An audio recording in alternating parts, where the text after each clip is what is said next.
আসসালামু আলাইকুম। আমি অ্যাডভোকেট ইমরান নিয়মিত প্র্যাকটিস করছি ঢাকা জজ কোর্টে। আজকে আলোচনার বিষয় হচ্ছে নামজারির গুরুত্ব ও আইনগত মূল্য কী।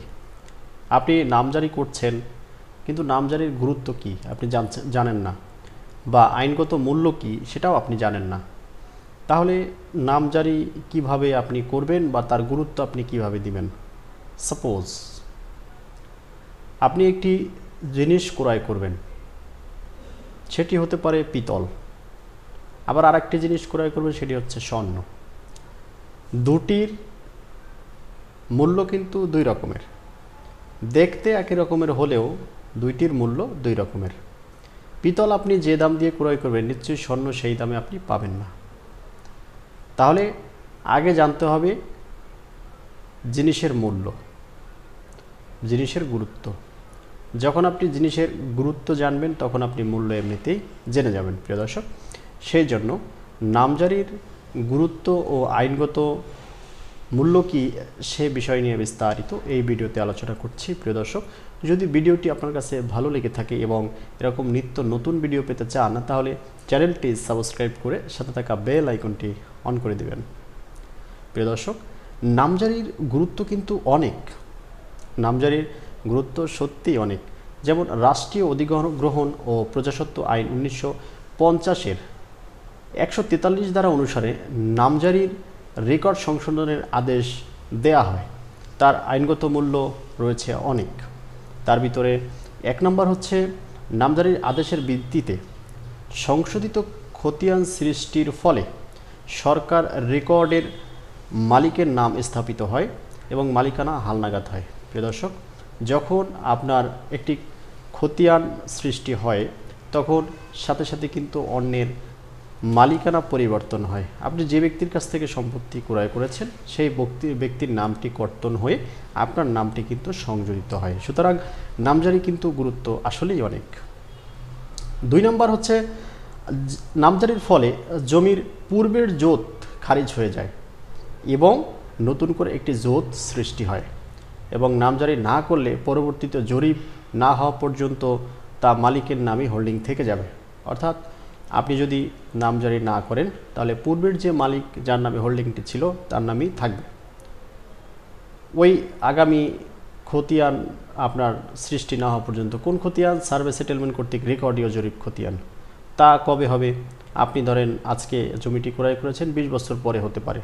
তো এতদিন পর্যন্ত কিন্তু রেকর্ডটি আপনার নামে না, সরকার জানবে না কোনোভাবেই যে সম্পত্তিটি আপনি দখলে আছেন। সেজন্য নামজারিটি কিন্তু অত্যন্ত গুরুত্বপূর্ণ। 3 নম্বর হচ্ছে নামজারির পৃথক হোল্ডিং খুললে খাজনা দিয়ে পরিশোধ করা সহজ হয়। আপনি যখন সম্পত্তির আলাদা আলাদা হোল্ডিং খুলবেন তখন কিন্তু আলাদা আলাদাভাবে খাজনা দিতে পারবেন, যার জন্য খাজনাটি কিন্তু সহজ হয়। আমি আরেকটু যদি ক্লিয়ারভাবে বোঝাই, ধরেন আপনি একটি সম্পত্তি ক্রয় করেছেন, সেই সম্পত্তির একাধিক মালিক রয়েছে, আপনারা আলাদা আলাদা কোনো দলিল করেননি, আলাদা আলাদা কোনো নামজারি করেননি, যার কারণে উভয়ের এক নামজারির উপর ভিত্তি করেই খাজনা পরিশোধ করতে হচ্ছে। এটি একটি ঝামেলার কাজ যে কে কত % খাজনা দিবেন আপনারা সেটি হিসেব করে বের করতে পারছেন না, হয়তো একজনে দিচ্ছে আর একজনে দিচ্ছে না, ব্যাপারটা আসলেই কেমন যেন। তাই আপনাদের এই বিষয়টি মাথায় রাখতে হবে। 4 নম্বর হচ্ছে ব্যাংক ঋণ, গৃহ নির্মাণ বা ঋণ নেওয়ার একান্ত প্রয়োজন হলে নামজারি কিন্তু সম্পত্তিতে থাকতে হবে। অর্থাৎ আপনি যদি ব্যাংক ঋণ নেন, সেই ঋণ নেওয়ার জন্য আপনার কিন্তু সেই সম্পত্তির উপরে যদি ঋণ নিয়ে থাকেন তাহলে নামজারি থাকতে হবে। যারা আপনার ঋণ দিবে তারা কিন্তু খোঁজ নেবে যে সম্পত্তির নামজারি কার নামে রয়েছে। এরপরে 5 নম্বরে হচ্ছে জরিপকালে বোঝারত তসদিক, আপত্তি বা আপিলের স্তরে নামজারি মূলে সৃজিত সংশোধিত খতিয়ানের কপি উপস্থাপন করা হলে জরিপ দল তার ভিত্তিতে ভূমি স্থাপনা ম্যানুয়াল 1990-এর 320 অনুচ্ছেদ অনুসারে রেকর্ড করতে বাধ্য। আপনার নামজারি মূল্য যদি সংশোধিত হয়ে থাকে, খতিয়ানের কপি উপস্থাপন করা হলে অবশ্যই ম্যানুয়াল পদ্ধতিতে আপনার সেই রেকর্ডটি অবশ্যই করতে বাধ্য।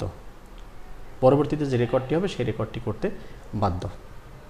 এরপরে হচ্ছে নামজারি ব্যতীত জমি বেচাকেনা করা যাবে না।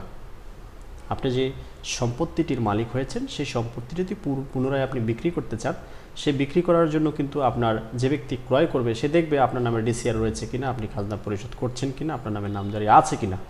যদি দেখে যে আপনার নামে নামজারি নাই, তাহলে আপনার সম্পত্তিটি কিন্তু বিক্রি করা আর যাবে না বা ওই ব্যক্তিও ক্রয় করবে না। সর্বশেষ হচ্ছে নগদ টাকা, যেমন নিরাপদ স্থান হচ্ছে ব্যাংক, নগদ টাকার নিরাপদ স্থান হচ্ছে যেমন ব্যাংক, তেমনি জমি জমার নিরাপত্তা অ্যাকাউন্ট হচ্ছে নামজারি। নামজারির মাধ্যমে নিজ নামে একটি হোল্ডিং খোলা হয়, হোল্ডিং খুলে খাজনা পরিশোধ করা হয়। প্রিয় দর্শক, আজকের আলোচনা এ পর্যন্তই। যদি আপনার কিছু জানার ইচ্ছে হয় বা আমাকে প্রয়োজন হয়, অবশ্যই স্ক্রিনে দেওয়া নাম্বারে যোগাযোগ করতে পারেন। ভালো লাগলে লাইক, কমেন্ট, শেয়ার করতে পারেন। পরবর্তী ভিডিও দেখার আমন্ত্রণ রইল। সেই পর্যন্ত সবাই ভালো থাকবেন, সুস্থ থাকবেন। আল্লাহ হাফেজ, আসসালামু আলাইকুম।